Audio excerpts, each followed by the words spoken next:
Hi friends, நான் உங்கள் Aravind audio Jayankondam Silal. இப்போ நம்ம பார்த்துட்ருக்க ஆம்பிள்ஃபேர்னு வந்து பார்த்திங்கன்னா ஒரு டாடா ஏசிக்கு தான் ரெடி பண்ணியிருக்கோம். அதாவது ஒரு 2.1 ஆம்பிள்ஃபேர் தான். இதில் வந்து பார்த்திங்கன்னா லெஃப்ட் ரைட்டில் 2 8 இன்ச்சு ஊஃபர் ஸ்பீக்கரும், சப் ஊஃபர்னு எடுத்துக்கிட்டிங்கன்னா 10 இன்ச்சில் டபுள் மேக்னெட்டு கஸ்டமர் லோட் பண்ண போகிறாங்க. இந்த ஆம்பிள்ஃபேர் எங்கேருந்து ஆர்டர் கொடுத்துருக்காங்கன்னு வந்து பார்த்திங்கன்னா காரைக்குறிச்சியிலேருந்து நம்மள்ட்ட ஆர்டர் கொடுத்துருக்காங்க. இது வந்து பார்த்திங்கன்னா டாட்டா ஏசி பால் ஏற்றிட்டு போகிற வண்டி, அதாவது பால் வண்டிக்கு ஓடுற ஒரு டாட்டா ஏசிக்கு தான் கேட்டிருக்காங்க. நல்லா ஹெவியாக கேட்டிருக்காங்க. நம்ம அதுக்கேற்ற மாதிரி நம்ம வந்து அந்த ஆம்பிள்ஃபேரை ரெடி பண்ணியிருக்கோம். இதில் ஃப்ரண்டெல்லாம் எடுத்துக்கிட்டிங்கன்னா கிளாஸில் வரக்கூடிய அக்ரலிக் பேனலு யூஸ் பண்ணியிருக்கோம். மேலே வந்து கிளாஸ் டைப்பில் பிளாக் கலரும் கீழே ப்ளூ கலரும் நம்ம யூஸ் பண்ணியிருக்கோம்.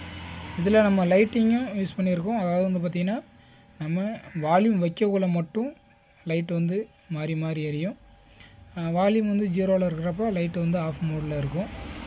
வாங்க இதில் இன்டீரியர் நம்ம என்னென்ன பயன்படுத்தியிருக்கோங்கிறத பார்க்கலாம்.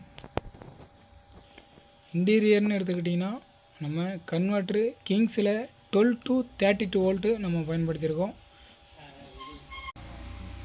அதே போல் பவர் ஆம்புன்னு எடுத்துக்கிட்டிங்கன்னா சப்வூஃபருக்கு 4 ஃபெட்டு வர மாதிரியும், அதேமாதிரி லெஃப்ட் ரைட்டுக்கு 7292, அதாவது 40 வாட்ஸ் வர மாதிரியும் நம்ம இந்த ஆம்பிள்ஃபேர் ரெடி பண்ணியிருக்கோம்.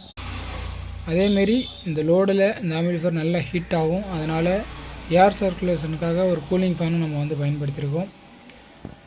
பேக்லைன் எடுத்துக்கிட்டிங்கன்னா நம்ம மேக்ஸிமனில் தான் ஜாக் 6-வே வேக்கோ ஜாக் யூஸ் பண்ணியிருக்கோம். அதேமாதிரி பவர் சப்ளைக்குன்னு எடுத்துக்கிட்டிங்கன்னா 2.5 ஸ்கொயர் எம்எம்மில் தான் நம்ம வந்து ஒயர் வந்து யூஸ் பண்ணியிருக்கோம். ஃபுல் அண்ட் ஃபுல் எல்லாமே ஹெவியாக ரெடி பண்ணியிருக்கோம். ஒரு 10 இன்ச்சு டபுள் மேக்னெட் சப்வூஃபர், ஒரு ப்ளைவுட்டு பாக்ஸ் அடித்து நல்லா ஏர் லீக் இல்லாமல் வச்சா பஞ்சிங் வந்து பக்காவாக இருக்கும்.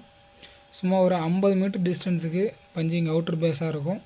ஏன்னா இதே செட்டு நம்ம வேறு ஒரு கஸ்டமருக்கு மாட்டியிருக்கோம். கஸ்டமருக்கு விட ஒரு நண்பர் ஒரு தம்பிக்கு மாட்டிருக்கோம். அந்த வண்டி மூலியமாக தான் நமக்கு வந்து இந்த செட்டை ஆர்டர் வந்துச்சு.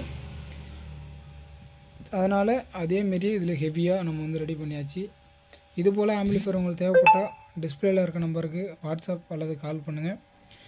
உங்களுக்கும் ரெடி பண்ணி வாங்கிக்கலாம்.